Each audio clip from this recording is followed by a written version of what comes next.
हर हर Mahadev good morning सबाई के। तो आज के আমি চলে এসেছিলাম সকালবেলাতে কাদাশোলে। তো এখানে গাড়ি লাগিয়ে দিয়েছি, এখন ডালাও খুলে দেবো।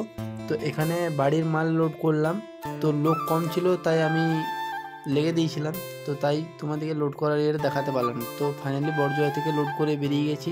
তারপর চলে এলাম ডিজেল পাম্পে, ডিজেল নিয়ে বেরিয়ে যাবো তারাসিং থেকে। তো তারাসিং থেকে বেরিয়ে কিছুটা রাস্তা এসেই মুচিপাড়া থেকে দিল্লি কলকাতা হাইওয়ে ধরে নিলাম। তারপরে কিছুটা রাস্তায় এসে বাসকোপা টোল প্লাজা পৌঁছে গেছি। এখানে এখন টোল কাটিয়ে বেরোবো। তো এখানে দেখতে দেখতে টোল কাটানো হয়ে গেছে, তারপর বেরিয়ে পড়লাম।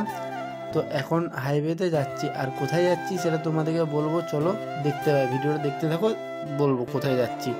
তো চলে এসেছিলাম শক্তিগড়ে, দাঁড়িয়ে টিফিন করব। তো এই বাচ্চা দুটো গাড়ির পেছনে ছিল, কারণ সামনে আমার জায়গা ছিল না তাই।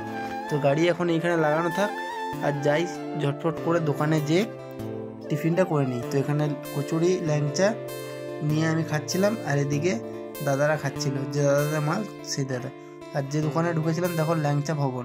তো এদিকে বাচ্চা দুটোকে আবার ভেতরে ঢুকিয়ে তিরপল বাঁধা কমপ্লিট হয়ে গেছে। তারপর আমরা টিফিন করে বেরিয়ে পড়লাম শক্তিগড় থেকে। আর আজকে আমার ট্রিপ আছে ইচ্ছাপুর, মানে কলকাতার কাছাকাছি যে ইচ্ছাপুর পড়ছে সেখানে। তো ফাইনালি মেমারি রোডটাই চলে এসেছিলাম। তো মেমারি রেলগেটে সবসময়তেই জাম থাকে, তো কিছুক্ষণ জামে দাঁড়ানোর পরে রেলগেট খুললো, তারপর বেরোলাম। তো আজকে আমি যাব কল্যাণী হয়ে, কল্যাণী এক্সপ্রেস হয়ে সোজা ইচ্ছাপুর। তো এইটা কোন সেতু সেটা তোমরা যদি জানো তাহলে একটু বলো, আর না জানলে আমি পরে কমেন্ট করে বলে দেবো তোমাদেরকে। তো এখন আমি যাচ্ছি কল্যাণী এক্সপ্রেসে।